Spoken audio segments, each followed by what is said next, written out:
Hello my dear students, welcome back to the world of chemistry.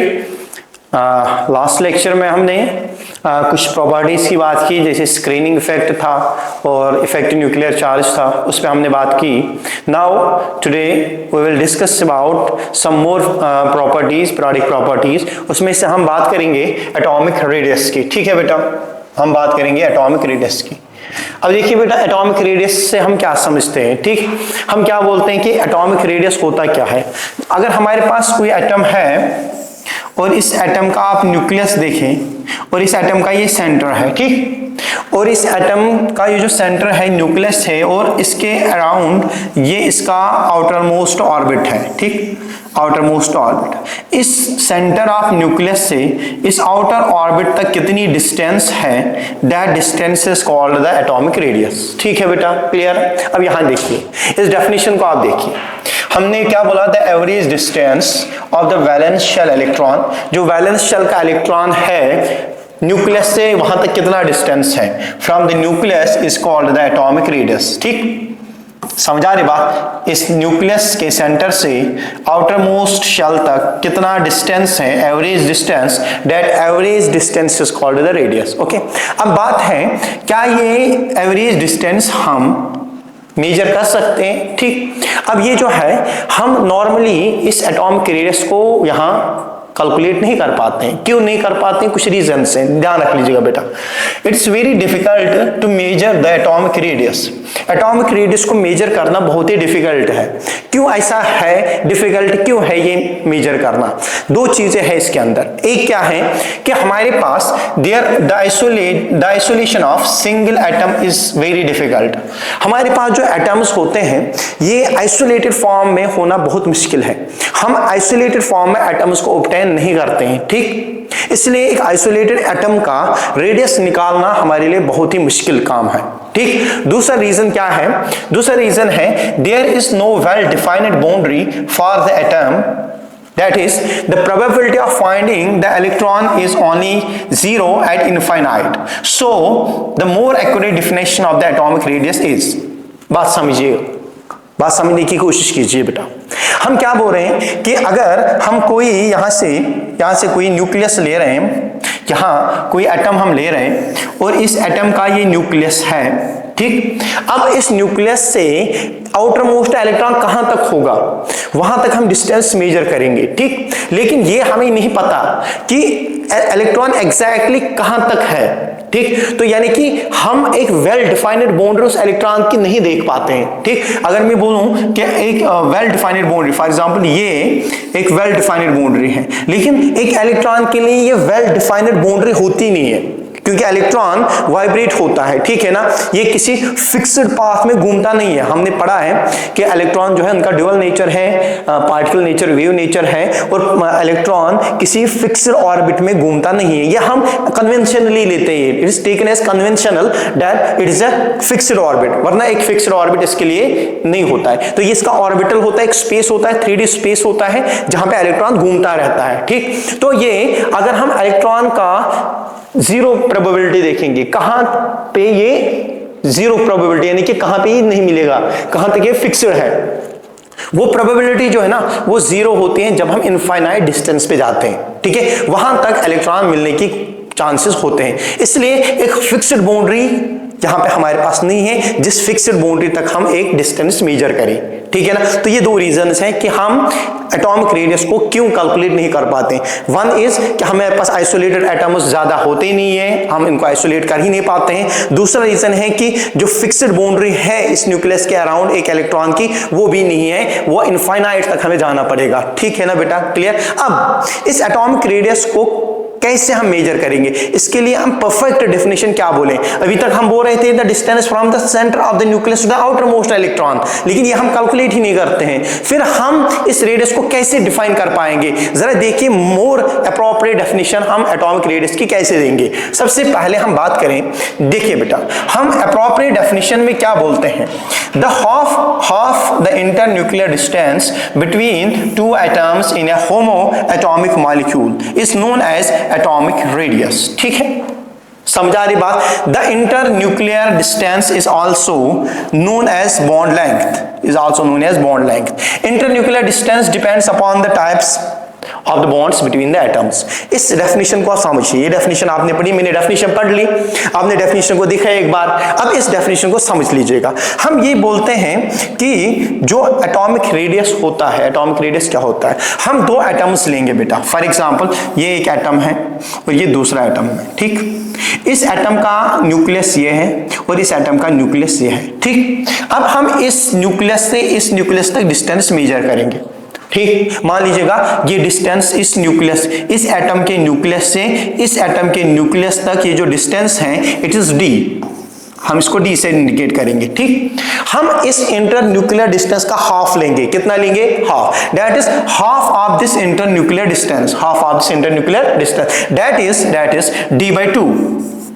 D तो हमने क्या लिया बेटा? डी हमने इंटर न्यूक्लियर डिस्टेंस लिया और इसको डिवाइड 2 से किया, that is the half of the internuclear distance. ये जो half of the internuclear distance है यही इस एक एटम का रेडियस माना जाएगा, ठीक है ना। दैट मीन्स एटॉमिक रेडियस क्या होता है? It is the half of the internuclear distance between the two atoms, समझ आ रही बात? अब देखिए ये जो इंटरन्यूक्लियर डिस्टेंस यहां पे हम बात कर रहे हैं, इंटरन्यूक्लियर डिस्टेंस, इस इंटरन्यूक्लियर डिस्टेंस डी को, जो ये इंटरन्यूक्लियर डिस्टेंस डी है, जरा यहां देखिए, ये जो इंटरन्यूक्लियर डिस्टेंस डी है, ये एक एटम, ये दूसरा एटम, ये यहां पे सेंटर, ये यहां पे सेंटर, इस न्यूक्लियस से इस न्यूक्लियस तक डिस्टेंस कितनी है बेटा? डी।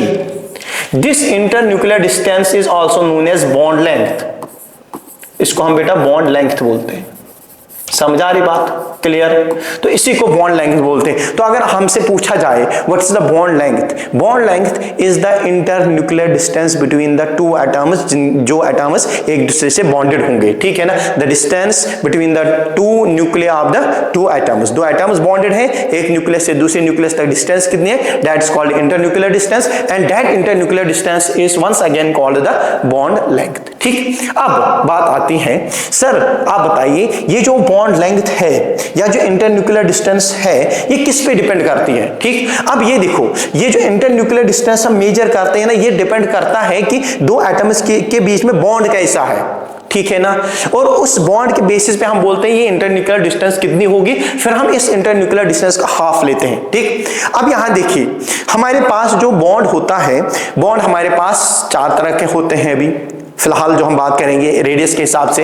एक होता है हमारे पास कोवेलेंट बॉन्ड, दूसरा होता है हमारे पास मेटेलिक बॉन्ड, तीसरा होता है हमारे पास आयनिक बॉन्ड और चौथा होता है हमारे पास covalent van der Waals attraction, ठीक है ना।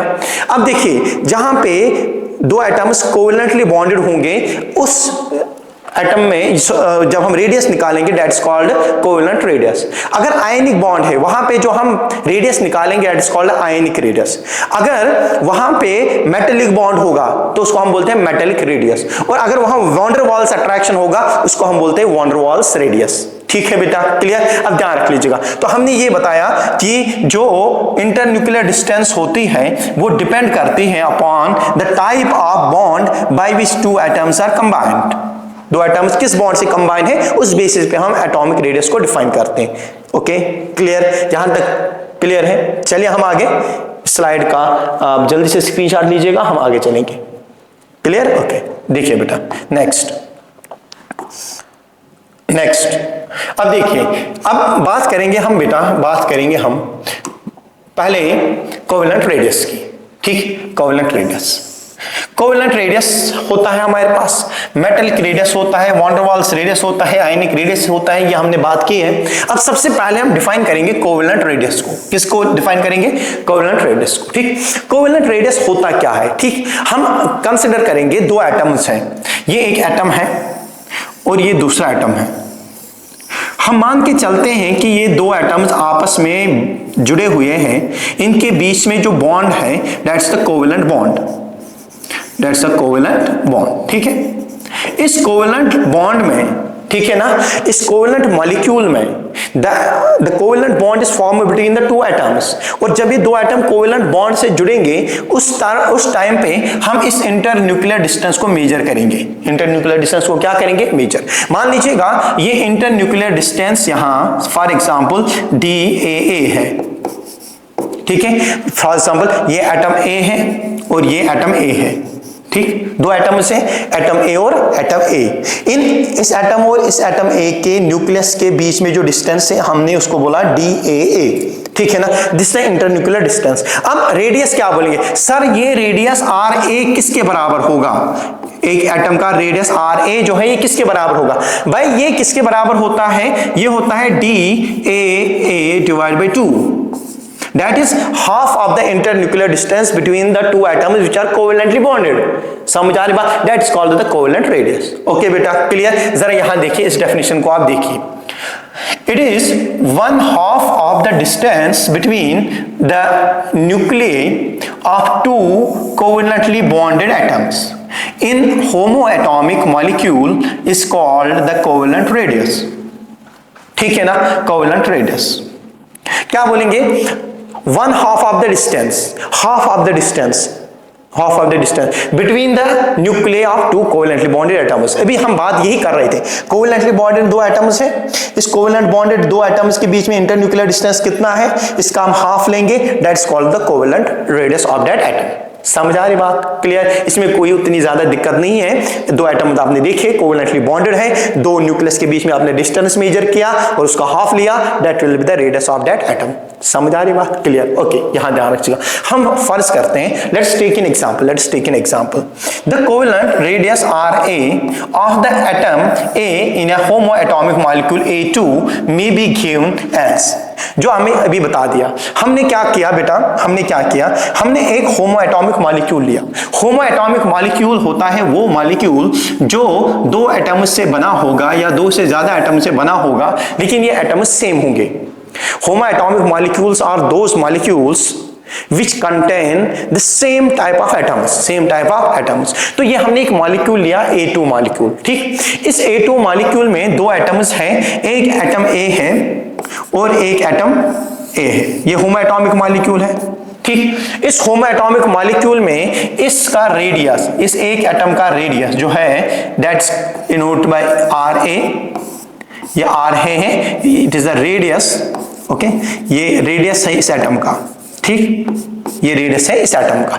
ये रेडियस किसके बराबर होगा, देखिए बेटा, हम मान के चलते हैं कि अभी भी मैंने बताया इस और इसके बीच में जो डिस्टेंस है दैट इज DAA, यही तो हमने बताया, अभी हम ये डिस्कस कर रहे थे, यहां तक जो डिस्टेंस है DAA है। अब ये RA किसके बराबर होगा, अभी मैंने बताया सर ये RA जो है, this RA is represented as DAA divide by 2, that's the half of the internuclear distance between the two atoms which are bonded covalently, ठीक। बट ये बात हो रही है बेटा होमोएटॉमिक की, किसकी बात हो रही है, इट्स होमोएटॉमिक।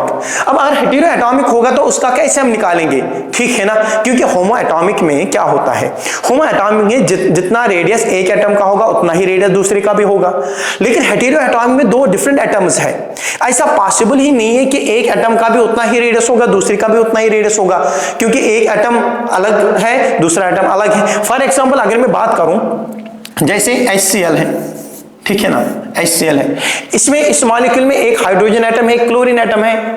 तो देखिए हाइड्रोजन एटम स्मॉल एटम है और क्लोरीन एटम बड़ा है, ठीक है ना। तो अगर एक छोटा है एक बड़ा है तो रेडियस में तो फर्क है। बड़ा एटम किसको बोलते हैं, जिसको रेडियस ज्यादा होगा। छोटा एटम कौन सा है, जिसका रेडियस कम होगा, सिंपल, ठीक है ना। तो यहां पे हम दोनों का रेडियस इक्वल नहीं ले सकते, ठीक है ना। तो ये बात जो हम कर रहे हैं अभी, ये बात जो हम कर रहे हैं, दिस इज द होमोएटॉमिक, ये हम होमोएटॉमिक की बात कर रहे हैं, ठीक है। ये होमोएटॉमिक के केस में आप ये फॉर्मूला लगा सकते हो, समझ आ रही है ना बात। ओके चलिए बेटा, नाउ सी हियर, अगर हम बात करें, ये हमने बोला डेफिनेशन देखिए, that is the distance between nucleus of two single covalently bonded atoms in a homoatomic molecule is equal to the sum of the covalent radius of both the atoms DA। और कैसे निकालेंगे, ध्यान रख लीजिएगा, इसके कहने का मतलब क्या है, इस स्टेटमेंट का क्या मतलब है। इस स्टेटमेंट का ये मतलब है कि अगर हमारे पास दो एटम्स कोवेलेंटली बॉन्डेड है, ये कोवेलेंटली बॉन्डेड है, ठीक, हम क्या बोलते हैं कि इन दोनों एटम्स के बीच में जो बॉन्ड होना चाहिए ना, वो सिंगल बॉन्ड होना चाहिए। क्या होना चाहिए? Single bond. ध्यान रख लीजिएगा मेरे बेटे। अब यहां क्या होता है, कुछ एटम्स होते हैं जैसे H2 है, H2 में जो बॉन्ड होता है that is a single bond. Okay. Oxygen जो है, ऑक्सीजन O2 अगर हम लेंगे, यहां डबल बॉन्ड होता है। ठीक। अगर हम नाइट्रोजन की एग्जांपल लेंगे तो ये N ट्रिपल बॉन्ड N होता है। तो दो एटम्स के बीच में डिफरेंट टाइप्स का बॉन्ड्स हो सकते हैं। सिंगल बॉन्ड हो सकता है, डबल बॉन्ड हो सकता है, ट्रिपल बॉन्ड हो सकता है। लेकिन जब हम इस कोवेलेंट रेडियस की बात करेंगे ना, उस टाइम पे इन एटम्स का हम कौन सा कंसीडर करते हैं bond? That is a single bond. ये डबल बॉन्ड से नहीं जुड़ने चाहिए। That the covalent radius is determined only when the atoms are singly bonded. ठीक है ना, उनके बीच में सिंगल बॉन्ड होना चाहिए। समझ आ रही बात? ओके। अब हम बात करते हैं, अभी मैंने आपको बोला, मान लीजिएगा ये एटम ए है और ये एटम ए है, इनके बीच में जो डिस्टेंस है दैट इज DAA। ठीक है। तो अगर हमारे पास DAA दिया हुआ है, इंटरन्यूक्लियर डिस्टेंस दिया है, ठीक, तो हम किसी का भी रेडियस निकाल सकते हैं। फॉर एग्जांपल अगर मैं आपको बोलूं कि ये इंटरन्यूक्लियर डिस्टेंस 40 पिकोमीटर से, मान लीजिएगा ये 40 पिकोमीटर से DAA, that is internuclear distance between the two atoms is 40 picometre. ठीक। अब मुझे बताइए बेटा RA कितना होगा? RA होगा that is 40 divide by 2 that is 20। तो एक एटम का रेडियस होगा 20 पिकोमीटर्स। ठीक है। तो अगर हमारे पास इंटरन्यूक्लियर डिस्टेंस दिया हुआ है, अब ध्यान रख लीजिएगा, हमें इंटरन्यूक्लियर डिस्टेंस ज्यादातर नहीं दिया जाता है, हमें क्या दिया जाता है? बॉन्ड लेंथ दिया जाता है। क्या दिया जाता है? Bond length. तो अगर आपसे पूछा जाए दो एटम्स कोवेलेंटली बॉन्डेड हुए, सिंगल कोवेलेंट बॉन्ड है दो एटम्स के बीच में, और उनकी बॉन्ड लेंथ जो है 40 पिकोमीटर है, अगर आपको बोला जाए कि ये बॉन्ड लेंथ 40 पिकोमीटर है, आप बताइए इस बॉन्ड लेंथ से आप बताइए कि इस एटम का रेडियस कितना होगा? तो कितना होगा? Bond length divide by 2, simple.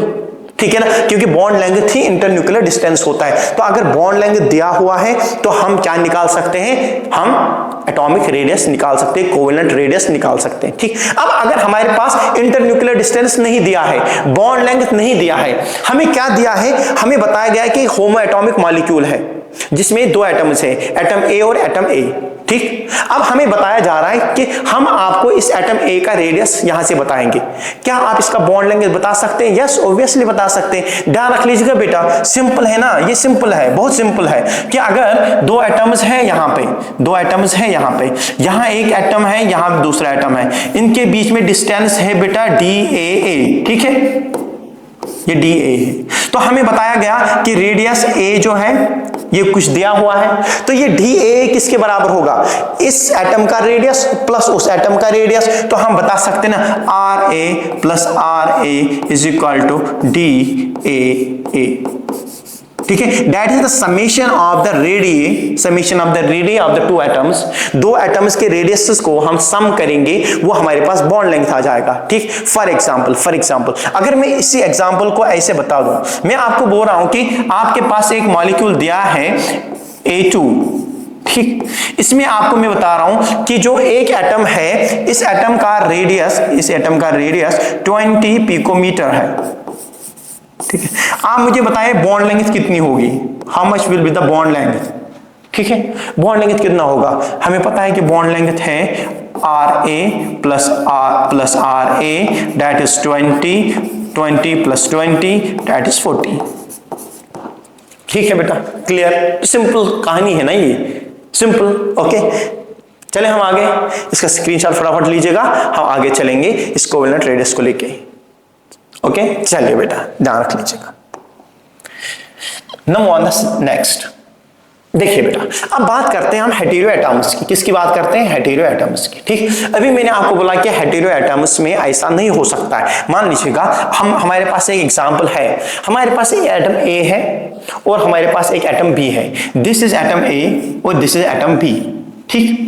हम मान के चलते हैं कि इस A के सेंटर से लेके B के सेंटर तक ये डिस्टेंस है। ठीक। ये डिस्टेंस कितनी है? इस डिस्टेंस को हम AB डिस्टेंस मानते हैं, डिस्टेंस AB। ठीक है, ये ए बी डिस्टेंस है। अब हम बताएंगे सर आप बताएं कि इसका जो रेडियस है, इसका जो रेडियस है, क्या इनका रेडियस इक्वल आ जाएगा? हेटेरो एटॉमिक मॉलिक्यूल का रेडियस दोनों का सेम नहीं आ सकता है, क्योंकि एक क्या चाहे एक एटम छोटा हो सकता है, एक एटम बड़ा हो सकता है, तो रेडियस दोनों का डिफरेंट आ जाएगा। अब इस केस में हम रेडियस को कैलकुलेट कैसे करते हैं? ठीक है, जरा यहां देखिए बेटा, see here in a hetero atomic molecule A B where the electronegativity of atom A and B are different, experimental values of internuclear distance, ठीक, DAB is less than the theoretical value of RA plus RB।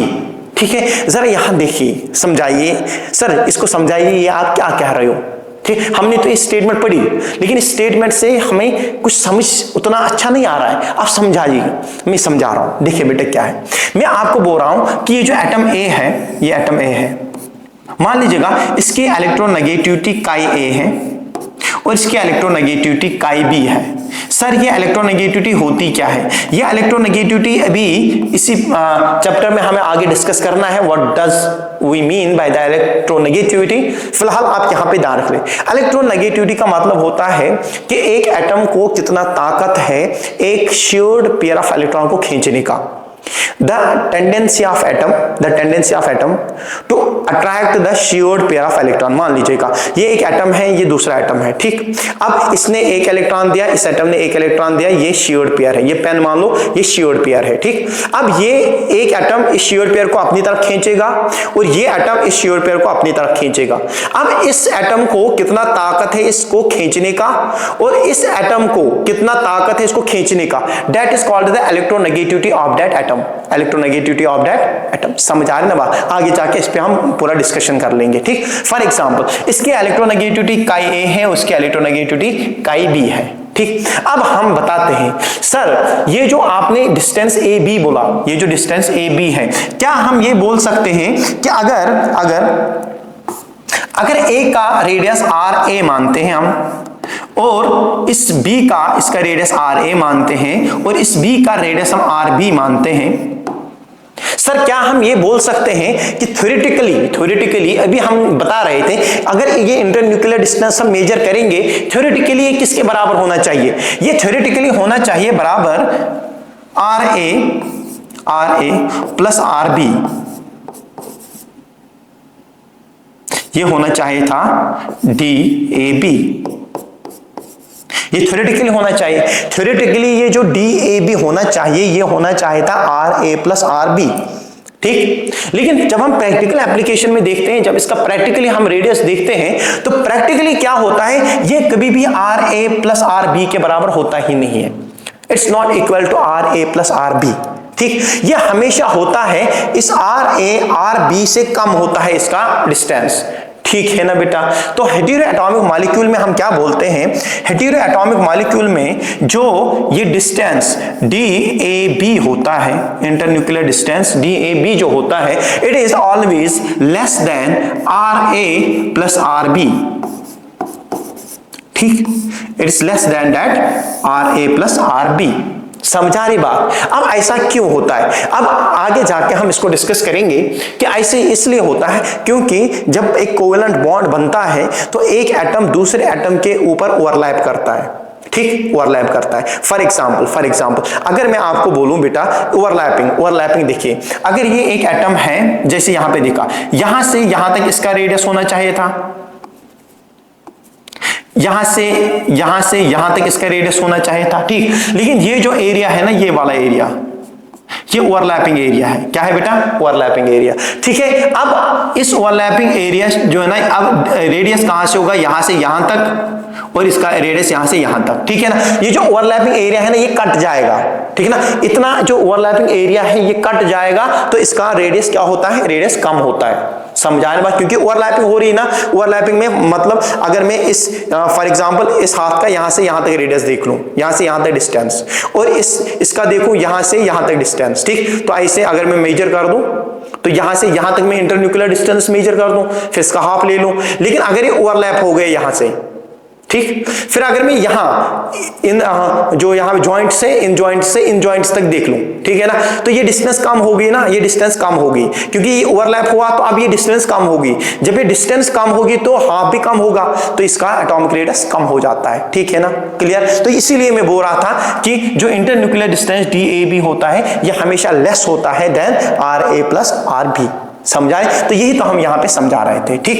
DAB is less than the theoretical value RA plus RB, जो RA plus RB से DA कम होता है, ठीक। अब sir अगर तो ये इस तरीके से हम कैलकुलेट नहीं कर पा रहे, RA प्लस RB अभी तक हम कर रहे हैं, तो हमारे इंटरन्यूक्लियर डिस्टेंस निकल रहा था, इंटरन्यूक्लियर डिस्टेंस निकल रहा था, बॉन्ड लेंथ निकल रहा था, बॉन्ड लेंथ हम कैलकुलेट कर रहे तो रेडियस हम कैलकुलेट कर रहे थे। अब आप बोल रहे तो ऐसे तो निकलेगा ही नहीं सर, फिर हम कैसे करेंगे? इसके लिए दो साइंटिस्ट ने हमारे पास स्केल्स दी हैं, कैसे इन मॉलिक्यूल्स में, हेटेरोएटॉमिक मॉलिक्यूल्स में आप रेडियस कैसे फाइंड कर सकते हो। जरा यहां देखिए बेटा, सी है सबसे पहला साइंटिस्ट जो है इसमें, that is shoemaker and Stevenson, ठीक है ना, शूमेकर एंड स्टीवनसन। इन्होंने क्या बोला? उन्होंने बोला कि जब आप डिस्टेंस DAB देखोगे, डिस्टेंस DAB ये किसके बराबर होगा? RA plus RB। RA और RB को आप प्लस करोगे, लेकिन उसमें से माइनस करोगे, फिर क्या करोगे? Minus 0.09 delta X, 0.09 delta X, ठीक है। RA और RB को आपने जमा कर दिया, समेशन कर दिया, और उस समेशन में इतना वैल्यू आपने माइनस कर दिया, तो वो आएगा DAB के बराबर, ठीक है ना। तो कम ही हो जाएगा ना, इसका समेशन में से आप थोड़ा सा निकाल देंगे तो कम ही हो जाएगा, ऑब्वियसली हो जाएगा, ठीक। चलिए बेटा, अब ये जो डेल्टा X है, what do you mean by the delta X? इस डेल्टा X का मतलब है, डेल्टा X का मतलब है electronegativity of A minus electronegativity of B, ठीक है। That's the electronegativity of A minus electronegativity of B। तो इस फॉर्मूला को आप ऐसे भी लिख सकते हो, इसको आप ऐसे भी लिख सकते हो कि जो D विच इंप्लाइज DAB किसके बराबर होगा बेटा? It will be RA plus RB minus 0.09 into XA minus XB, because XA minus XB is delta X। समझा? तो हम इलेक्ट्रोनेगेटिविटी डिफरेंस करते हैं, दोनों के बीच में इलेक्ट्रोनेगेटिविटी डिफरेंस कितना होगा? इलेक्ट्रोनेगेटिविटी डिफरेंस आपको दिया जाएगा, ध्यान रख लीजिएगा।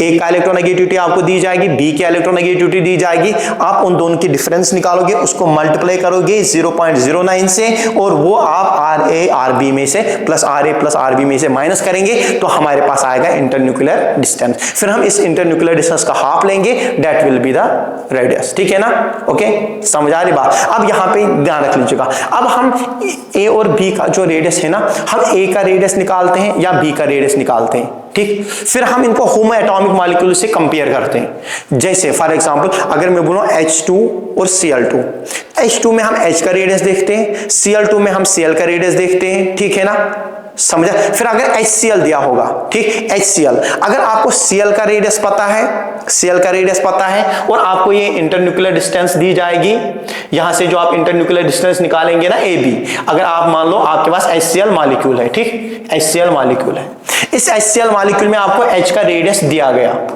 RH आपको दिया गया, आपको हाइड्रोजन का रेडियस पता है, ठीक। फिर आपको ये DAB भी दिया गया, ठीक है ना, HCl का बॉन्ड लेंथ भी दिया गया, आपको HCl का बॉन्ड लेंथ दिया जाता है, और आपको रेडियस ऑफ हाइड्रोजन दिया जाता है, तो आपको रेडियस ऑफ क्लोरीन निकालना पड़ेगा, ठीक। या अगर आपको रेडियस ऑफ क्लोरीन दिया जाएगा, फिर इसका बॉन्ड लेंथ दिया जाएगा, आपको बोलेंगे इस हाइड्रोजन का रेडियस आप निकाल दो। समझ आ रही ना बात? क्लियर? इजी है ये, जब हम क्वेश्चंस करेंगे इस पे तो उस टाइम पे इसको हम बिल्कुल यही फॉर्मूला लगा के रेडियस को कैलकुलेट कर सकते हैं। समझ आ रही बात? चलिए आगे चलते हैं बेटा। अब यहां देखिए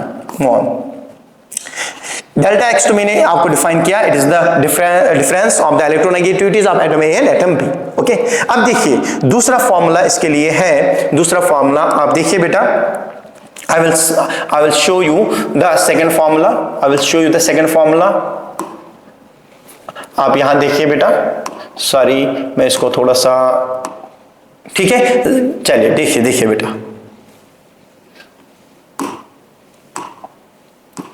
देखिए बेटा, सॉरी हो गया यहां पे,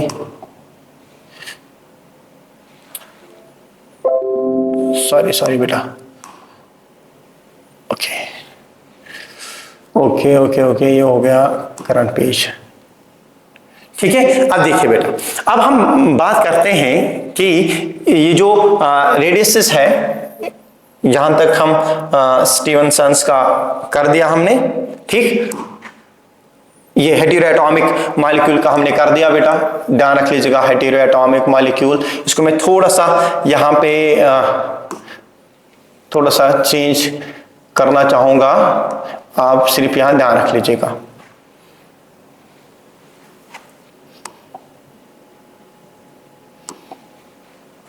यहां देखिए बेटा, अब यहां पे दूसरा है अकॉर्डिंग टू पॉलिंग स्केल के हिसाब से, अब ये तो अभी तक हम स्टीवनसन्स की बात कर रहे थे। अब पॉलिंग के हिसाब से उसने भी बोला कि मैं भी आपको बता दूंगा कि आप एक एटॉमिक रेडियस जो कोवेलेंट बॉन्ड में है वो कैसे आप निकाल सकते हैं। देखो इसकी फॉर्मूला क्या है। उसने बोला कि if the electronegativities of two atoms A and B, हम मानते हैं दो एटम्स ए और बी है, ए की इलेक्ट्रोनेगेटिविटी एक्स ए है और बी की इलेक्ट्रोनेगेटिविटी एक्स बी है।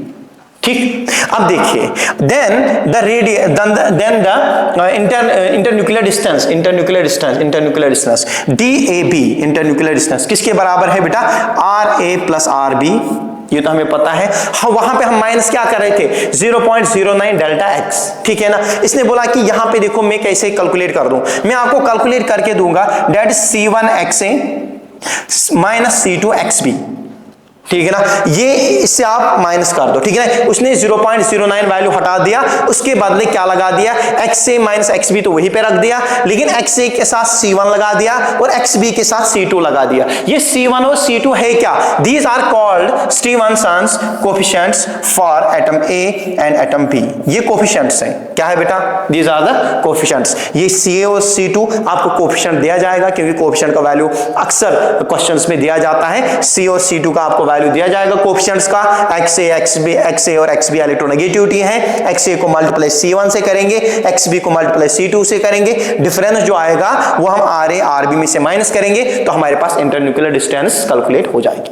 समझ आ रही बात, clear? This was all about the atomic radius, that means the covalent radius in homoatomic as well as heteroatomic molecules। समझ आ रही बात? चलिए ओके बेटा, कॉपी कर लीजिएगा फटाफट, हो गया। चलिए now move, C here, now अब हम इनका वेरिएशन देखेंगे। जो एटॉमिक रेडियस है ये कैसे वेरी होगा, ठीक है ना, ये कैसे वेरी होगा, ध्यान रख लीजिएगा।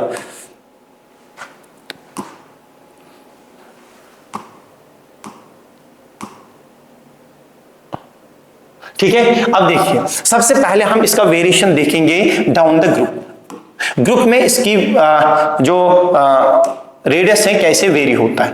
आपको पता है ना ग्रुप क्या होता है, what does you mean by the group, जैसे वर्टिकल कॉलम हमने बार बार पढ़ा, ये जो वर्टिकल कॉलम है इसको हम क्या बोलते हैं, ग्रुप बोलते हैं। टॉप टू बॉटम जब हम पीरियोडिक टेबल में आते हैं, that top to bottom series is called the group. अब ग्रुप में कैसे वेरी हो रहा है, देखिए, the size of atom increases as we move down the column. जब हम डाउन द कॉलम जाएंगे तो साइज बढ़ता जा रहा है, साइज बढ़ता जा रहा है of A periodic, the size of the atoms increases as we move down a column of a periodic table। जब हम periodic table में टॉप से बॉटम की तरफ आएंगे तो इन एटम्स का साइज बढ़ता जा रहा है, साइज बढ़ता जा रहा है। क्यों बढ़ता जा रहा है, जरा देखिए बेटा। फॉर एग्जांपल अगर हम एग्जांपल लेंगे, जैसे lithium, sodium, potassium, rubidium, caesium, ठीक है। अब टॉप बॉटम आएंगे ना, यहाँ लिथियम का साइज छोटा है, सोडियम इससे बड़ा है, पोटेशियम इससे बड़ा है, रुबिडियम इससे बड़ा है, सीजियम इससे बड़ा है। तो लिथियम सबसे छोटा है, सोडियम लिथियम से बड़ा, सोडियम से बड़ा पोटेशियम, पोटेशियम से बड़ा रुबिडियम, रुबिडियम से बड़ा सीजियम। तो डाउन द ग्रुप जाए साइज इंक्रीज होता जा रहा है, साइज क्या हो रहा है, इंक्रीज होता जा रहा है। अब यहां देखिए क्यों होता है, देखिए, each time we move down the group one step, the outer shell configuration is same। shell की configuration same होती है, shell की configuration क्या होती है, same होती है, लेकिन but new shell is being added continuously, consequently the atomic size increases, the atomic size increases। इस पॉइंट को आप ध्यान में रख लीजिएगा, जरा समझ लीजिएगा, इस पॉइंट को बहुत इंपॉर्टेंट है, इस पॉइंट को आप ध्यान से देखिए और आराम से इस पॉइंट को आप समझ लीजिएगा, ठीक है। ओके, जरा यहां देखिए बेटा, मैं आपको यहां स्क्रीन पे व्हाइट बोर्ड ले लूं ताकि मैं इस व्हाइट बोर्ड पे आपको ये पॉइंट आराम से समझा सकूं। ठीक है बेटा, क्लियर? देखिए बेटा, अभी मैं बोल रहा था कि हम डाउन द ग्रुप जाएंगे, जैसे लिथियम है, सोडियम है, पोटेशियम है, रुबिडियम है, सीजियम है। ओके, जब हम डाउन द ग्रुप जाएंगे, ठीक, जब हम इनके इलेक्ट्रॉनिक कॉन्फ़िगरेशन देखेंगे, जरा इसके इलेक्ट्रॉनिक कॉन्फ़िगरेशन, एटॉमिक नंबर 3, 11, 19, ठीक, यहां तक देखिए, फिर हम बात करेंगे। एटॉमिक नंबर इसका 3 है, तो इसका देखिए, इसका इलेक्ट्रॉनिक कॉन्फ़िगरेशन 1s2 2s1, ठीक, इसका 1s2 2s2 2p6 3s1। Okay, जब हम नीचे आएंगे तो इसका यहां पे आएगा 4s1, इसका आएगा लास्ट में 5s1, इसका लास्ट में आएगा 6s1। ठीक, देखिए outer most electronic configuration, outer most electronic configuration same है, इसमें भी s में 1, यहां पे भी s में 1, यहां पे भी s में 1, यहां पे भी s में 1 और यहां पे भी s में 1। सेकंड शेल में एक इलेक्ट्रॉन, यहां थर्ड शेल में एक इलेक्ट्रॉन, फोर्थ शेल में, फिफ्थ शेल में, सिक्स्थ शेल में। ठीक, देखिए इलेक्ट्रॉनिक कॉन्फ़िगरेशन सेम है, 1 1 1 1 इलेक्ट्रॉन सब में, लेकिन फर्क कहां पे? यहां सेकंड शेल में एक है, यहां थर्ड शेल में, यहां फोर्थ शेल में, यहां फिफ्थ शेल में, यहां सिक्स्थ शेल में। तो शेल बढ़ रही है ना, तो यहां अगर मैं बोलूं ये न्यूक्लियस से पहली शेल, सेकंड शेल, ये है न्यूक्लियस, पहली shell, second shell, third shell, ठीक है ना। तो सेकंड शेल नजदीक होगी, थर्ड शेल दूर होगी, तो शेल इंक्रीज होगा तो साइज भी क्या होगा? इंक्रीज होगा। तो टॉप टू बॉटम जब हम आएंगे, टॉप टू बॉटम, तो शेल इंक्रीज हो रही है, electronic configuration same, but shell increases the atomic radius increase, atomic radius. समझ आ रही बात? Okay, clear. चलिए यहां देखिए बेटा, यह हम बात कर रहे थे अभी, यहां बात कर रहे थे इस पॉइंट की, तो हम ये भी बोल रहे थे कि यहां ईच टाइम जो है, जब हम डाउन द ग्रुप जाएंगे, each time we go down the group one step, the outer shell की जो इलेक्ट्रॉनिक कॉन्फ़िगरेशन वो सेम है, but new shell is being added, नई शेल ऐड हो रही है, तो साइज कंटिन्यूअसली इंक्रीज होता जा रहा है। जैसे यहां लिथियम देखो, सोडियम, पोटेशियम, रुबिडियम, इसका 1.3 1.5 1.9 2.1, ठीक है। इसी तरह से बेरिलियम, मैग्नीशियम, कैल्शियम, स्ट्रोंशियम 0.9 1.3 1.7 1.9, तो नीचे जाते हुए साइज बढ़ रहा है। क्लियर? ओके, कॉपी खींचिए, स्क्रीनशॉट लीजिए, आगे चलेंगे। हो गया? चले आगे। ओके, चलिए बेटा,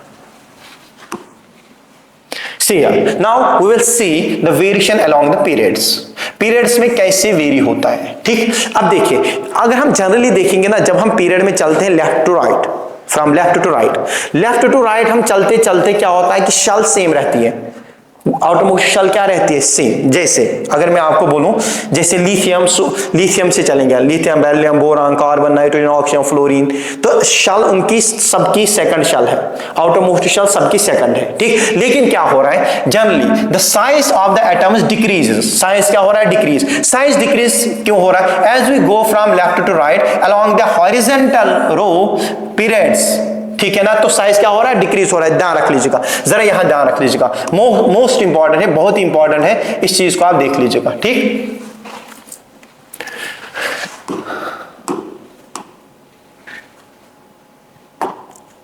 समझ लीजिएगा इस बात को बेटा, यहां इस बात को आप समझने की कोशिश कीजिए, मैं आपको बता दूं। देखिए बेटा, मैं यहां से lithium, beryllium, boron, carbon, nitrogen, oxygen, fluorine, जब मैं यहां से यहां जाऊं, ठीक, तो यहां रेडियस क्या हो रहा है बेटा? रेडियस क्या हो रहा है? रेडियस डिक्रीज हो रहा है।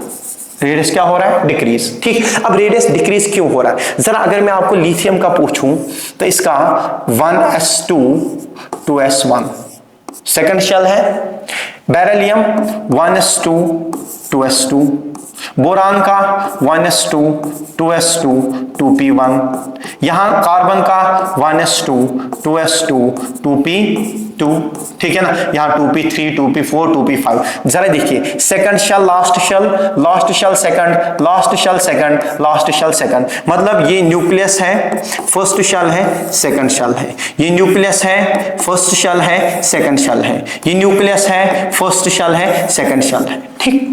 लेकिन इसका एटॉमिक नंबर कितना है 3, इसका एटॉमिक नंबर क्या है 4, इसका एटॉमिक नंबर क्या है 5, तो इसका 4 एटॉमिक नंबर, मतलब न्यूक्लियस में 4 प्रोटॉन, यहां न्यूक्लियस में 3 प्रोटॉन, यहां 4 प्रोटॉन, यहां 5 प्रोटॉन। यहां देखिए 3 प्रोटॉन सेकंड शेल को खींच रहे हैं, 4 प्रोटॉन सेकंड शेल को खींच रहे हैं, 5 प्रोटॉन सेकंड शेल को खींच रहे हैं। तो मुझे बताइए कहां पे शेल नजदीक आएगी? जहां 5 प्रोटॉन सेकंड शेल को खींच लेंगे ना, तो ये शेल क्या आएगी? नजदीक आएगी। तो शेल सेम है, लेकिन इफेक्टिव न्यूक्लियर चार्ज बढ़ रहा है। इफेक्टिव न्यूक्लियर चार्ज क्या हो रहा है? बढ़ रहा है। इफेक्टिव न्यूक्लियर चार्ज बढ़ेगा तो शेल नजदीक आएगी और साइज भी डिक्रीज होता जाएगा, दैट मींस रेडियस डिक्रीजेस। समझ आ रही बात? क्लियर? ओके बेटा, चलिए देखिए बेटा, ये बात हमने की यहां पे,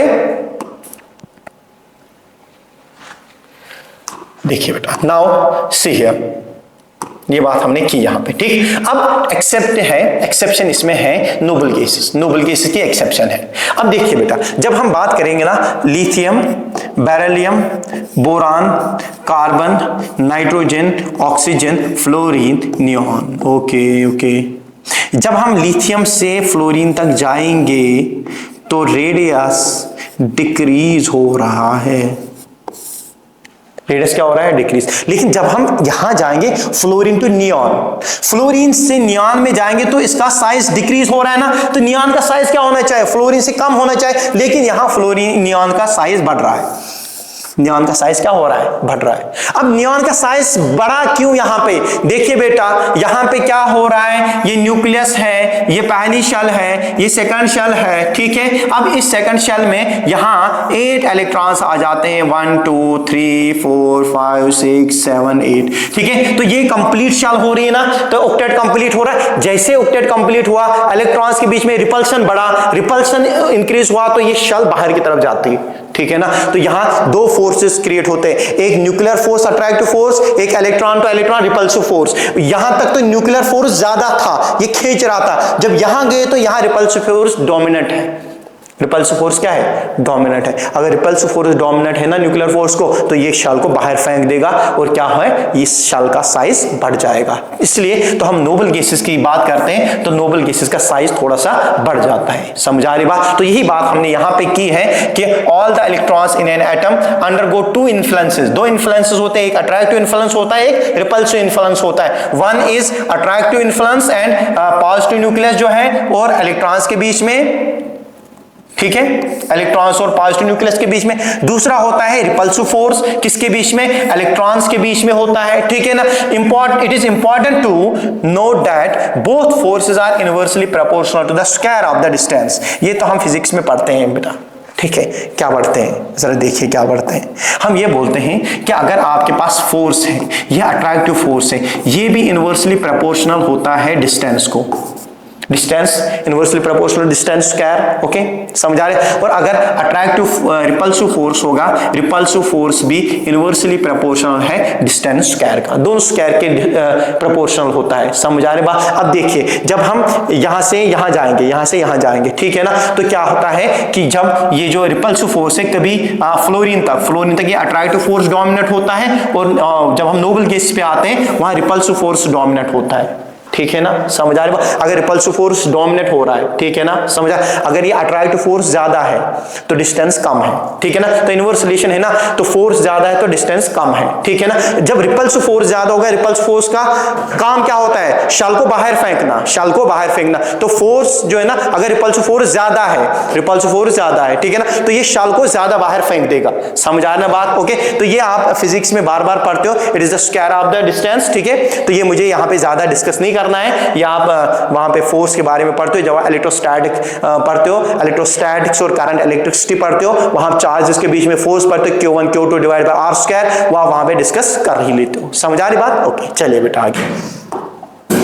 सी नाउ वी विल सी यहां देखिए बेटा, जब इन सारी चीजों को हमने देखा, ठीक है ना, तो हमने क्या बोला कि जब रेडियस हम देखेंगे, रेडियस देखेंगे कहां से, लिथियम, बेरिलियम, ऑक्सीजन, फ्लोरीन, तो यहां से यहां जाते जाते रेडियस क्या हो रहा है, डिक्रीज हो रहा है। तो इसका मतलब लिथियम का रेडियस ज्यादा होगा बेरिलियम से, बेरिलियम का रेडियस ज्यादा होगा ऑक्सीजन से, ऑक्सीजन का रेडियस ज्यादा होगा फ्लोरीन से। This R denotes the radius, ठीक है। अब यहां पे बात कर ली, ये एक चीज यहां पे है, these R D block elements. क्या है बेटा, डी ब्लॉक एलिमेंट्स। जब हम यहां से जाते हैं, ये थर्ड पीरियड के एलिमेंट्स हैं। यहां पे क्या आता है, निकल, कॉपर एंड जिंक, ठीक। यहां पे क्या आता है बेटा, पैलेडियम, सिल्वर एंड कैडमियम, ठीक। तो अभी हमने बोला जब हम यहां से यहां जाएं, लेफ्ट से राइट जाएं, तो साइज क्या होता है, साइज डिक्रीज होता है, ठीक। तो अगर साइज डिक्रीज होगा तो सबसे छोटा कौन होना चाहिए, जिंक, उसके बाद कॉपर, उसके बाद निकल,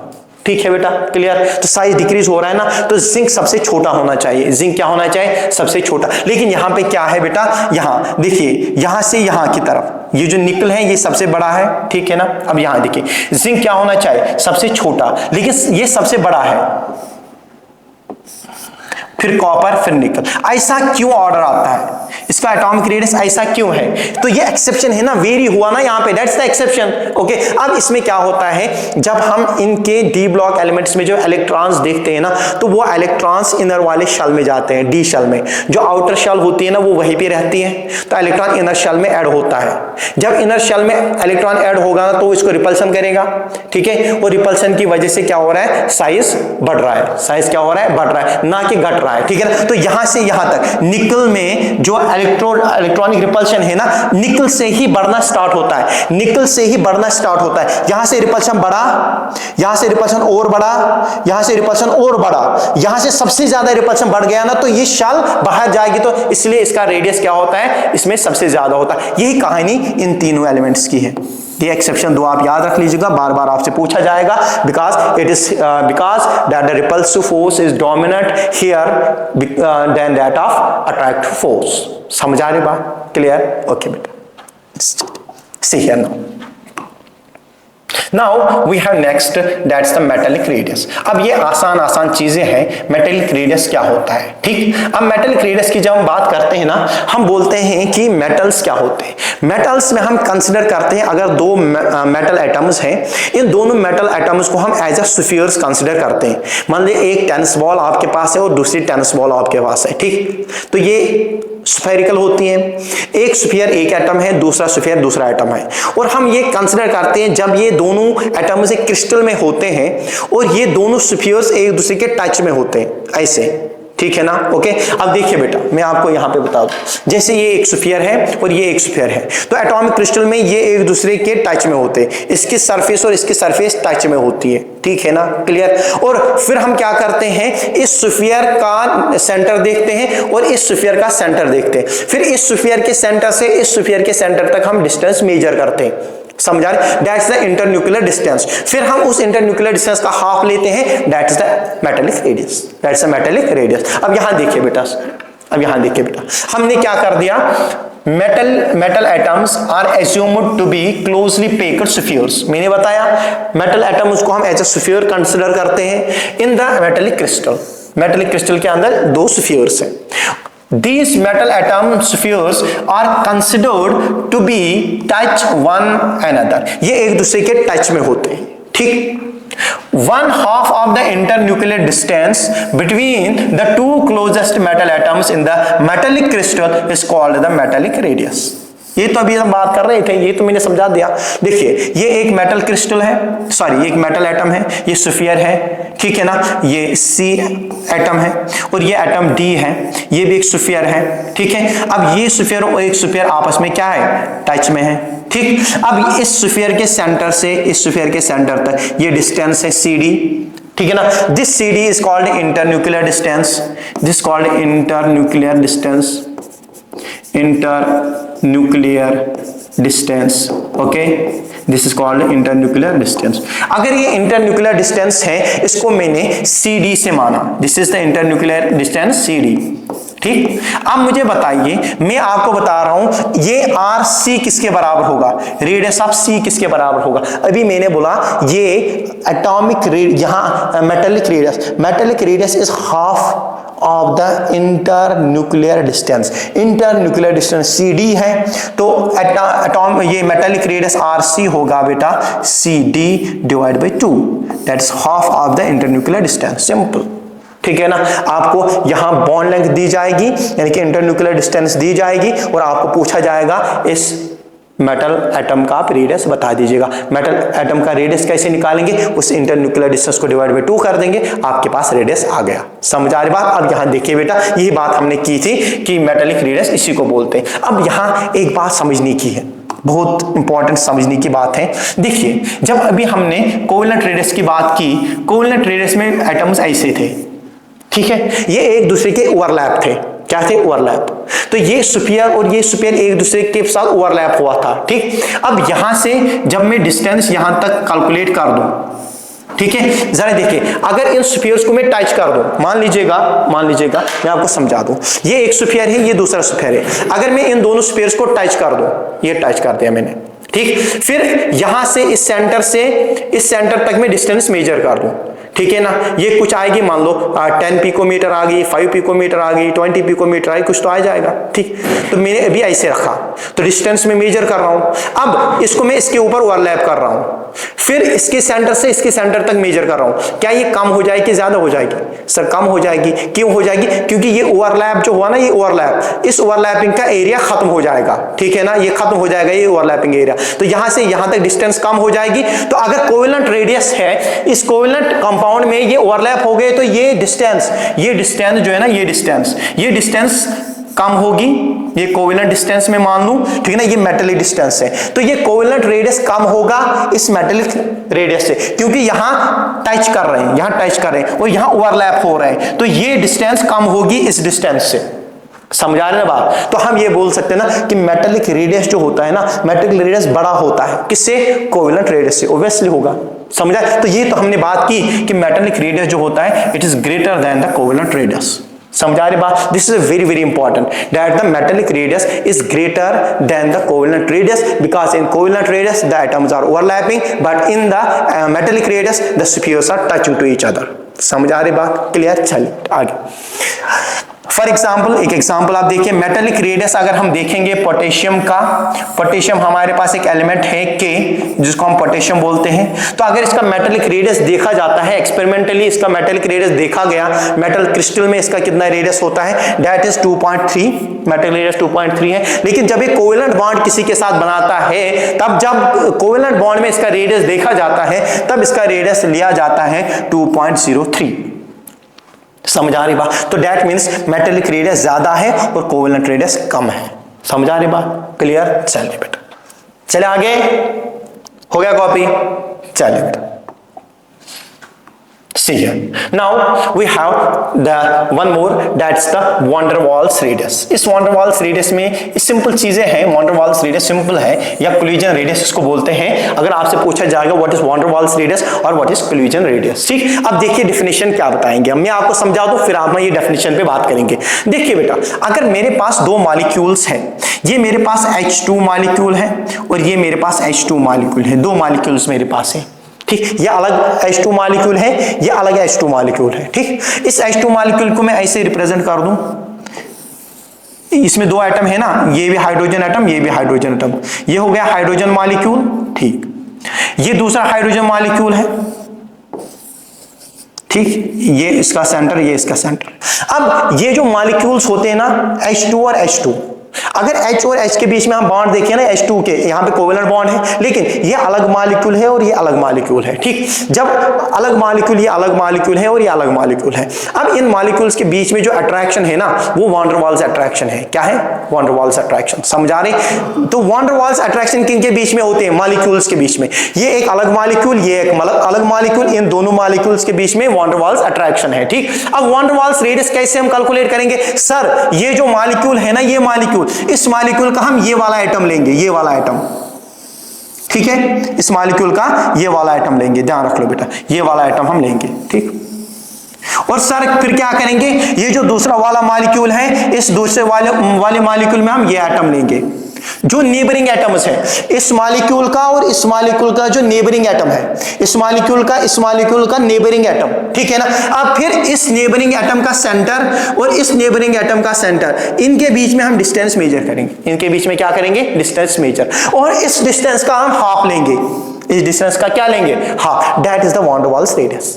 That's the van der Waals radius. That means the van der Waals radius is the half of the distance between the two nuclei of the two neighboring atoms of the two different molecules. समझ आ रही ना बात, clear. ऐसे देखिए definition, देखिए ये क्या होता है, 1/2 of the distance between the nuclei of two adjacent atoms belonging to two different neighboring molecules। ये तो बात कर रहे हैं जो दो different neighboring molecules हैं, उनमें दो adjacent atoms जो है उनका हाफ डिस्टेंस लेंगे, ठीक है ना। कंपाउंड में the solid state is called the van der Waals radius। अब एक चीज यहाँ इंपॉर्टेंट ध्यान रखिएगा, अब ये जो है ये ज्यादातर सॉलिड स्टेट में निकाला जाता है, तो वो आप छोड़िए, जब भी हम मॉलिक्यूल्स का इंटरेक्शन देखेंगे वो सॉलिड में देखेंगे, और इस नेबरिंग एटम और इस नेबरिंग एटम के बीच में डिस्टेंस उसका हाफ लीजिएगा, दैट्स द कोवेलेंट रेडियस। ठीक, एग्जांपल यहां पे मैंने शो कर दी है, ये एक एटम है, ये दूसरा एटम है, इसका नेबरिंग एटम है, इसका नेबरिंग एटम है, यहां से यहां तक डिस्टेंस है, और इस डिस्टेंस का आप हाफ लेंगे। समझ आए बात। तो यहां पे हमने बोला वैन डर वाल्स रेडियस जो होता है that is 1/2 of the half inter nuclear distance between two successive nuclear of two covalent molecules. ठीक है, यही बात कर रहे हैं, यही बात, ठीक है ना। लिखने का तरीका है, बाकी जो मैं समझा चुका हूं वो मैं समझा दिया। दो मॉलिक्यूल्स हैं, ये एटम नेबरिंग एटम, डिस्टेंस दोनों के बीच में हाफ लीजिएगा, that's the van der Waals radius. ठीक है, क्लियर। अब यहां चलिए, जो हो गया, now move on the next. अब ये वैन डर वाल्स रेडियस अभी अभी बात कर रहे थे, अब इस बात को समझ लीजिएगा, ठीक, इस बात को समझ लीजिएगा। देखिए ये आपके पास है, ये आपके पास है एक कोवेलेंट मॉलिक्यूल, यहां ओवरलैपिंग हो रहा है, ठीक। फिर ये है आपके पास मेटालिक रेडियस, इसमें ये टच कर रहे हैं एक दूसरे के साथ। और वैन डर वाल्स रेडियस में क्या है, ये मॉलिक्यूल और ये मॉलिक्यूल एक दूसरे से दूर है, ठीक है ना। अब मुझे बताइए, ये यहां पे ओवरलैप हो रहा है तो इसका डिस्टेंस ये होगा, ये एक दूसरे के टच में है तो इनका डिस्टेंस ये होगा, ये यहां पे दूर है, ये यहां पे दूर है तो यहां पे डिस्टेंस होगा। मुझे आप बताइए खुद ही जरा अपने दिमाग से सोचिए, प्लीज सोचिए, कौन सा छोटा होगा। सर ये तो छोटा होगा क्योंकि ओवरलैप हो रहा है, ठीक है। सर ये तो इससे बड़ा होगा, ठीक है, क्योंकि टच में है। सर ये तो उससे भी बड़ा होगा क्योंकि ये दूर दूर है। तो ये तो मैं बोल रहा हूं, ये तो मैं बोल रहा हूं, ये तो है। देखिए यहां पे मैं बोल रहा हूं कि वैन डर वाल्स रेडियस बड़ा है मेटल के रेडियस से, मेटल रेडियस बड़ा है कोवेलेंट रेडियस से, सिंपल, ठीक है ना। That's van der Waals is greater than the metal radius and metal radius is greater than the covalent radius, simple. तो इस ट्रेंड को याद रख लीजिएगा, आपको एग्जाम में पूछा जाएगा, ठीक है ना, आपको एग्जाम में पूछा जाएगा, पूरे दिमाग में रखिए। वैन डर वाल्स रेडियस बड़ा होता है, फिर ये होता है मेटालिक रेडियस, उसके बाद होता है कोवेलेंट रेडियस, क्लियर, ओके। चलिए नाउ यहां एग्जांपल एक देखिए, हम अगर क्लोरीन की बात करें, क्लोरीन में जब हम वैन डर वाल्स रेडियस और कोवेलेंट रेडियस देखते हैं, ठीक, दो radius, covalent radius and van der Waals radius. तो कोवेलेंट रेडियस और वैन डर वाल्स रेडियस में देखिए डिफरेंस कहां पे है। तो ये वैन डर वाल्स रेडियस इसका कितना है 1.8 और इसका कोवेलेंट रेडियस कितना है 0.99। तो वैन डर वाल्स रेडियस ज्यादा है ना कोवेलेंट रेडियस से, क्लियर है, ज्यादा कि नहीं है सर, हाँ है, 1.8 है, 0.99 है, तो ऐसी है, क्लियर, ओके। चलिए this was all about the covalent radius, metallic radius and van der Waals radius, ठीक। Now we have the last one radius that is the ionic radius. इस पे आप ध्यान रखिए, सबसे ज्यादा क्वेश्चन आपको इससे पूछे जाएंगे। समझ आ रही बात, जरा यहां देखिए बेटा, हम आयनिक रेडियस की जब बात करेंगे, ठीक है, that's the ionic radius. Ionic radius क्या होता है, देखिए बेटा, इसमें हम दो आयंस लेंगे। देखिए बेटा, आयंस क्या होते हैं, यहां पे एक स्पीशीज है, इसको मैं कैटायन बोलूं, यहां एक स्पीशीज है, इसको मैं एनायन बोल दूं, ठीक। कैटायन क्या होता है बेटा, ये पॉजिटिवली चार्जड स्पीशीज होती है, पॉजिटिवली चार्जड, ठीक, it is positively charged. Sir anion क्या होता है, ये नेगेटिवली चार्जड स्पीशीज होता है, नेगेटिवली चार्जड। इन दोनों को हम आयंस बोलते हैं, क्या बोलते हैं, आयंस, ओके। इस पॉजिटिव चार्ज को हम कैटायन बोलते हैं, ओके, और इस नेगेटिव चार्ज को हम एनायन बोलते हैं। तो ये दो आयंस हैं, एक कैटायन है और एक एनायन है। जब इस कैटायन और एनायन को हम साथ साथ रखेंगे एक सॉलिड क्रिस्टल में, सॉलिड क्रिस्टल है, एक कैटायन रखा, एक एनायन रखा, इनके बीच में फोर्स ऑफ अट्रैक्शन क्रिएट होगा। That force of attraction is called the ionic bond, that's called ionic bond. ठीक, अब इनके बीच में हम देखेंगे इंटरन्यूक्लियर डिस्टेंस कितना होगा, तो उसी का हाफ लेंगे। समझ आ रही बात? एक कैटायन और एक एनायन के बीच में इंटरन्यूक्लियर डिस्टेंस देखेंगे, उसका हाफ लेंगे, that will be the ionic radius. समझ आ रही बात? अब इसमें गड़बड़ कहां हो रहा है वो हम यहां समझा देंगे। ठीक, यहां देखिए बेटा, यहां देखिए, पहले डिफरेंस में देखिए, ए न्यूट्रल एटम जो है change to the cation by loss of electron, ये बहुत बार पढ़ा है, loss of one or more electrons. ठीक, and anion by gaining of one or more electrons. ठीक है ना, हम क्या बोलते हैं, अभी हमने बात की कैटायन पे, कैटायन कैसे बनता है बेटा, कैटायन कैसे बनता है? मान लीजिएगा आपके पास सोडियम है, इस सोडियम ने एक इलेक्ट्रॉन छोड़ा, इसने इलेक्ट्रॉन लॉस किया, तो यहां पॉजिटिव चार्ज आ गया, देन इज द कैटायन। तो कैटायन बनता है जब एक न्यूट्रल एटम एक इलेक्ट्रॉन को छोड़ रहा है, रिलीज कर रहा है, तो इलेक्ट्रॉन गया और इस एटम पे चार्ज आ गया, positive charge, and this positively charge species is now known as cation. The cation is that neutral atom which loses an electron. जब इलेक्ट्रॉन लॉस होगा उसके बाद न्यूट्रल एटम पे चार्ज आएगा, पॉजिटिव चार्ज आएगा, दैट इज अ कैटायन। अब anion कैसे बनता है बेटा?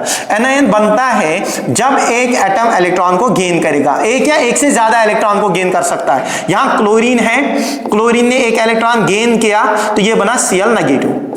ठीक है ना, तो अगर किसी एटम ने इलेक्ट्रॉन लॉस किया तो वो कैटायन है, अगर किसी एटम ने इलेक्ट्रॉन गेन किया तो वो एनायन है। समझ आ रही बात? तो ये हमने बोला कि जो न्यूट्रल एटम है वो कैटायन में चेंज होगा जब ये लॉस करेगा इलेक्ट्रॉन, और न्यूट्रल एटम एनायन में कन्वर्ट होगा जब ये गेन करेगा इलेक्ट्रॉन। ठीक, now the magnitude of charge on cation and anion is equal to the number of electrons lost or gained by respectively. ठीक है ना, अब यहां देखिए, एक एटम पे चार्ज कितना आता है, एक एटम पे चार्ज कितना आता है, ध्यान रख लीजिए। अगर हमारे पास एक एटम ए है, अगर ये एक इलेक्ट्रॉन लॉस कर रहा है तो इस पे +1 चार्ज आएगा।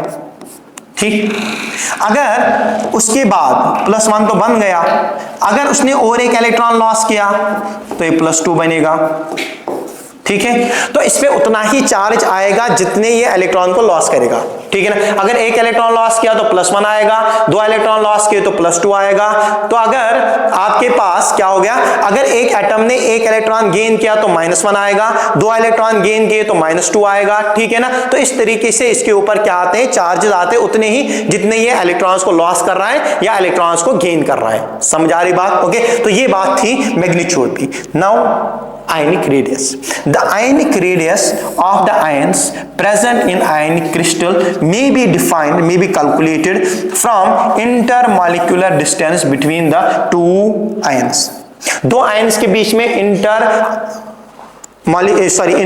न्यूक्लियर डिस्टेंस कितने, कैटायन और एनायन के बीच में कितना इंटर न्यूक्लियर डिस्टेंस है, उस इंटर न्यूक्लियर डिस्टेंस के बेसिस पे हम इस आयन्स का क्या कर सकते हैं, रेडियस को कैलकुलेट कर सकते हैं। ठीक है बेटा, जरा यहां देखिए, जरा यहां देखिए मोहे, जब हम बात करेंगे कैटायन की, radius of cation, radius of cation जब हम देखेंगे, कैटायन का रेडियस जब हम देखेंगे, radius of cation is always smaller than that of corresponding atom. ठीक है, फॉर एग्जांपल अगर ये आपके पास ए एटम है, ठीक है, और इसने इलेक्ट्रॉन लॉस किया और ये बना कैटायन। ठीक, और इस कैटायन का radius, radius of cation is always smaller than the radius of this atom A. तो कैटायन का रेडियस हमेशा अपने कॉरेस्पॉन्डिंग एटम से छोटा होता है।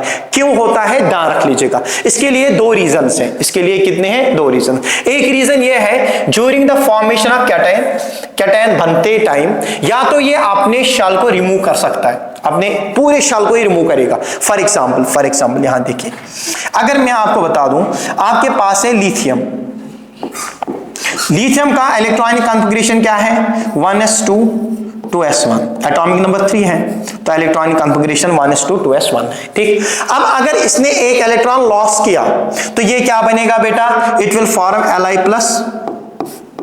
और Li+ में इलेक्ट्रॉनिक कॉन्फ़िगरेशन क्या रहेगा, 1s2। तो पूरा जो सेकंड शेल है ना, वो सेकंड शेल ही गायब हुई।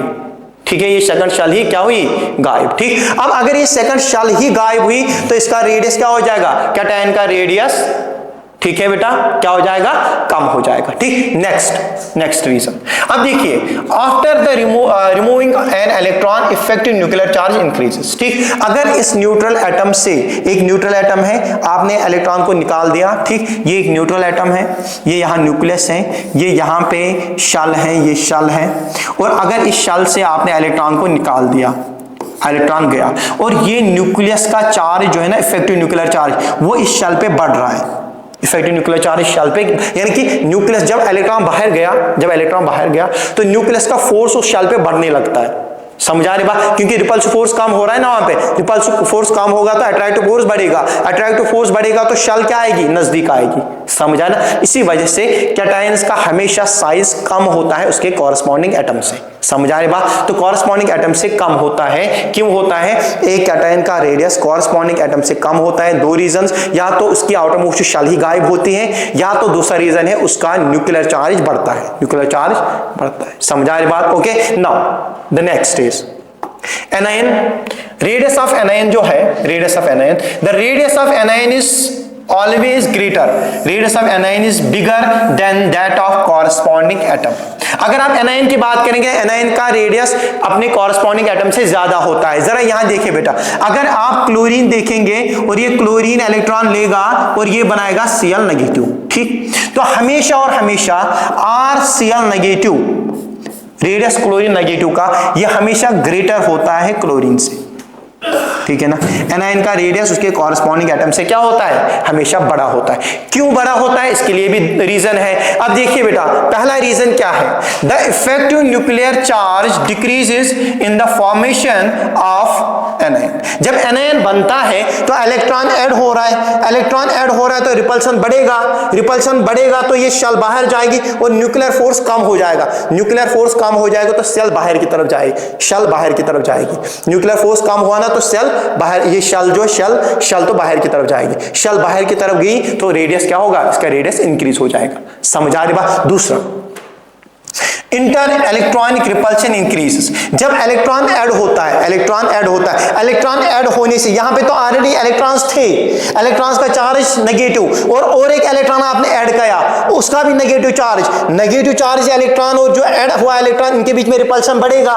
जब रिपल्शन बढ़ेगा तो शेल बाहर जाएगी, ठीक है ना। तो दो रीजन है, अगर इलेक्ट्रॉन ऐड करेंगे ना आप, एक तो इफेक्टिव न्यूक्लियर चार्ज कम हो रहा है, दूसरा वहां रिपल्सिव फोर्स बढ़ रहा है। न्यूक्लियर चार्ज कम हुआ, रिपल्सिव फोर्स बढ़ा तो शेल बाहर जाएगी, तो ये एनायन का रेडियस ज्यादा होता है। समझ आ रहे हैं बात, okay clear. This is the ionic radius, this is the radius of cation and radius of anion. ये बात होगी, ओके। चले आगे, ओके। देखिए बेटा, नाउ यहां पे कुछ फैक्टर्स हैं, इनको आप दिमाग में रख लीजिएगा। बहुत ही इंपॉर्टेंट चीज है जिसपे आपके सारे के सारे क्वेश्चन सॉल्व होते हैं। समझ आ रही बात। अब यहां देखिए बेटा, जब हम एटॉमिक रेडियस की बात करेंगे, ये एटॉमिक रेडियस होता है इनवर्सली प्रोपोर्शनल, एटॉमिक रेडियस से इनवर्सली प्रोपोर्शनल होता है effective nuclear charge. Effective nuclear charge बढ़ेगा तो एटॉमिक रेडियस कम हो जाएगा, क्योंकि न्यूक्लियस का चार्ज बढ़ेगा तो शेल नजदीक आने लगेगी, शेल नजदीक आएगी तो रेडियस डिक्रीज होगा। इफेक्टिव न्यूक्लियर चार्ज बढ़ेगा तो रेडियस कम होता जाएगा, ठीक। तो ये आपके लिए ट्रेंड है। देखिए, इसमें इफेक्टिव न्यूक्लियर चार्ज यहां से यहां बढ़ रहा है ना, तो साइज क्या हो रहा है, डिक्रीज होता जा रहा है। इसका बड़ा साइज उससे छोटा, ये उससे छोटा, ये उससे छोटा, ये उससे छोटा, ये उससे छोटा, ये सबसे छोटा, क्योंकि फ्लोरीन में 9 प्रोटॉन्स हैं और 9 प्रोटॉन्स सेकंड शेल को खींच रहे हैं। न्यूक्लियर चार्ज इतना बढ़ चुका है कि शेल बहुत नजदीक आ चुकी है। समझ आ रहे बात, ये हो गया एक रीजन। दूसरा रीजन, अगर एटॉमिक रेडियस है directly proportional number of shells, shell बढ़ती जाएगी तो एटॉमिक रेडियस भी बढ़ता जाएगा। हमने डिस्कस किया कि लिथियम में सेकंड शेल है, सोडियम में थर्ड शेल है, पोटेशियम में फोर्थ शेल है, शेल बढ़ती जाएगी। यहाँ सेकंड शेल लास्ट, यहाँ थर्ड शेल, यहाँ फोर्थ शेल बढ़ती जाएगी तो रेडियस भी बढ़ता जाएगा। समझ आ रही बात। तीसरा फैक्टर, एटॉमिक रेडियस से directly proportional to screening effect. Screening effect हमने कल डिस्कस किया, लास्ट लेक्चर में हमने डिस्कस किया। जैसे हमने बोला कि स्क्रीनिंग इफेक्ट बढ़ता जाएगा तो एटॉमिक रेडियस भी बढ़ता जाएगा, ठीक है। तो हमें ये पता है कि स्क्रीनिंग इफेक्ट क्या है। ये न्यूक्लियस है बेटा, ये पहली शेल है, ये मैं सेकंड शेल मान लूं, ठीक। इस सेकंड शेल में इलेक्ट्रॉन है और यहाँ पे भी इलेक्ट्रॉन्स होते हैं। स्क्रीनिंग इफेक्ट का मतलब क्या होता है, ये हमने ऑलरेडी डिस्कस किया है। ये इलेक्ट्रॉन्स इस इलेक्ट्रॉन को बचाते हैं, किससे बचाते हैं, न्यूक्लियर फोर्स से, ठीक। अब अगर ये न्यूक्लियर फोर्स से इसको ज्यादा बचाएंगे, मतलब न्यूक्लियर फोर्स यहां तक पहुंच ही नहीं रहा है, बहुत कम न्यूक्लियर फोर्स वहां पहुंच रहा है, तो यानी कि न्यूक्लियस इस शेल को खींच ही नहीं पा रहा है, तो ये शेल कहां जाएगी, ये शेल बाहर की तरफ जाएगी ना। तो जितना ये स्क्रीन इफेक्ट बढ़ाएंगे, जितना ये इसको प्रोटेक्ट करेंगे, ठीक है ना, उतना ये शेल बाहर जाएगा, इतना ये शेल क्या जाएगा, बाहर। समझा रहे बात। तो यानी कि स्क्रीन इफेक्ट बढ़ रहा है तो न्यूक्लियर फोर्स जो है ना, न्यूक्लियर इफेक्टिव न्यूक्लियर फोर्स वो डिक्रीज हो रहा है, ठीक है ना। तो शेल बाहर जाएगी तो इसका रेडियस बढ़ेगा, ओके। और उसके बाद जो फैक्टर है that is the magnitude of negative charge, ठीक। अब हम बात करते हैं कि अगर नेगेटिव चार्ज बढ़ रहा है, if the negative charge increases the atomic radius also increases, negative charge increases, atomic radius also increases, that's the directly proportional। अब यहां देखिए बेटा, यहां हमने O2 नेगेटिव लिया, O नेगेटिव लिया, ऑक्सीजन लिया, इसका साइज बढ़ा, उसके बाद ये, उसके बाद ये, तो सबसे बड़ा साइज O नेगेटिव का है, उसके बाद O नेगेटिव, उसके बाद, क्योंकि नेगेटिव चार्ज बढ़ रहा है। अब नेगेटिव चार्ज बढ़ने से साइज क्यों बढ़ रहा है, ठीक है। अब आपको पता है ना बेटा, ये न्यूक्लियस है, ये पहली शेल है, ये मैं सेकंड शेल मानता हूं। यहां पे ऑलरेडी इलेक्ट्रॉन्स हैं और अगर आप बाहर से इलेक्ट्रॉन्स ला रहे हो, यहां पे एडजस्ट कर रहे हो, तो यहां इलेक्ट्रॉन आया तो इलेक्ट्रॉन बीच में रिपल्शन बढ़ेगा।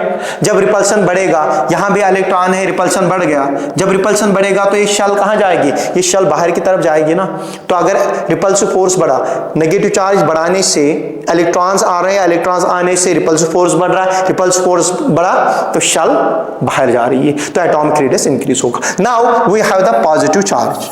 पॉजिटिव चार्ज और एटॉमिक रेडियस का इनवर्स रिलेशन है। जितना पॉजिटिव चार्ज बढ़ता जाएगा शेल नजदीक आएगी और एटॉमिक रेडियस डिक्रीज होता जाएगा, ठीक। और ये भी ऑब्वियसली है, देखिए बेटा, अगर यहाँ पे क्या है, यहाँ पे एक न्यूक्लियस है और यहाँ शेल है और ये दूसरी शेल, ठीक। अब इस पे अगर आप चार्ज बढ़ा रहे हो, चार्ज बढ़ाने का मतलब क्या होता है कि यहाँ जो इलेक्ट्रॉन है, मान लो यहाँ इलेक्ट्रॉन है, यहाँ इलेक्ट्रॉन है, यहाँ इलेक्ट्रॉन, इसको आप जब पॉजिटिव चार्ज बढ़ाएंगे मतलब आप इलेक्ट्रॉन को बाहर निकालते हो, ठीक। जब आपने इलेक्ट्रॉन बाहर निकाल दिया, तो रिपल्सिव फोर्स क्या हुआ, रिपल्सिव फोर्स कम हुआ। रिपल्सिव फोर्स कम हुआ तो अट्रैक्टिव फोर्स बढ़ा। जब न्यूक्लियस और आउटर शेल के बीच में अट्रैक्टिव फोर्स बढ़ेगा तो शेल कहां जाएगी, शेल नजदीक आएगी। जब शेल नजदीक आ गई ना तो एटॉमिक रेडियस क्या हुआ, एटॉमिक रेडियस डिक्रीज हुआ। समझाए। तो जैसे जैसे पॉजिटिव चार्ज बढ़ता जाएगा रेडियस कम होता जाएगा। जैसे मैग्नीज है, मैग्नीज है M+ है, M है, M2+ है, M3+ है, Mn4+ है, ठीक है ना। 4+ का साइज छोटा होगा और इस M का सबसे बड़ा साइज होगा, फिर M2+, फिर M3+, Mn4+ का सबसे कम साइज होगा क्योंकि पॉजिटिव चार्ज सबसे ज्यादा है। समझा रहे बात। चलिए the last one is the atomic radius जो है वो डिपेंड होता है बॉन्ड ऑर्डर पे। बॉन्ड ऑर्डर का मतलब सिंपली आप समझ लीजिएगा दो एटम्स के बीच में कितने बॉन्ड्स हैं, ठीक। अगर मैं ये बता दूं बेटा, समझ लीजिएगा, अगर मैं आपको बोलूं A और A है, इनके बीच में एक बॉन्ड है, फिर यहाँ पे B और B है, इनके बीच में 2 बॉन्ड है, फिर C और C है, इनके बीच में 3 बॉन्ड है, तो यहाँ बॉन्ड ऑर्डर 1 है, बॉन्ड ऑर्डर 2, बॉन्ड ऑर्डर 3। जितने बॉन्ड्स होते हैं वो बॉन्ड ऑर्डर कहलाता है, ठीक। अब देखिए यहाँ सिंगल बॉन्ड है तो ये दूर रहेंगे ना, एक ही फोर्स हो रहा है। जब दूसरा बॉन्ड बनेगा तो फोर्स इंक्रीज होगा तो ये नजदीक आएंगे, तीसरा बॉन्ड बनेगा फोर्स होगा तो ये नजदीक आएंगे, ठीक है ना। तो सिंगल बॉन्ड पे ये सबसे ज्यादा दूर दूर होंगे, ठीक है ना। समझ आ रही बात। तो यहाँ देखिए जब बॉन्ड बढ़ेगा तो ये नजदीक नजदीक आए तो एटॉमिक रेडियस क्या होता जाएगा, decrease. Bond order greater, atomic radius smaller, ठीक है ना। Bond order greater, atomic radius, मतलब ये जो ट्रिपल बॉन्ड है ना इसमें एटॉमिक रेडियस कम आएगा, सेकंड डबल बॉन्ड में ज्यादा आएगा, सिंगल बॉन्ड में उससे ज्यादा आएगा। समझा रहे हैं बात, clear. These were the factors which determine the radius of atoms, ठीक है ना, दैट्स द एटॉमिक रेडियस, ठीक है ना। ये सारे के सारे फैक्टर्स हमने डिस्कस किए, ऑलरेडी हम सारी चीजें डिस्कस कर चुके हैं बेटा, ठीक। Now in the second lecture we will come with another property, और उससे उसके साथ साथ और एक इंपॉर्टेंट टॉपिक इसमें है, दैट्स द आइसोइलेक्ट्रॉनिक स्पीशीज। और आइसोइलेक्ट्रॉनिक स्पीशीज पे हम रेडियस कैसे निकालते हैं, उनका साइज कैसे निकालते हैं, ठीक। दैट्स वेरी वेरी इंपॉर्टेंट, उस पर हर साल क्वेश्चन आ जाता है, ठीक। बाकी आप मिलेंगे हम नेक्स्ट लेक्चर में नए टॉपिक के साथ। Till then goodbye, thank you.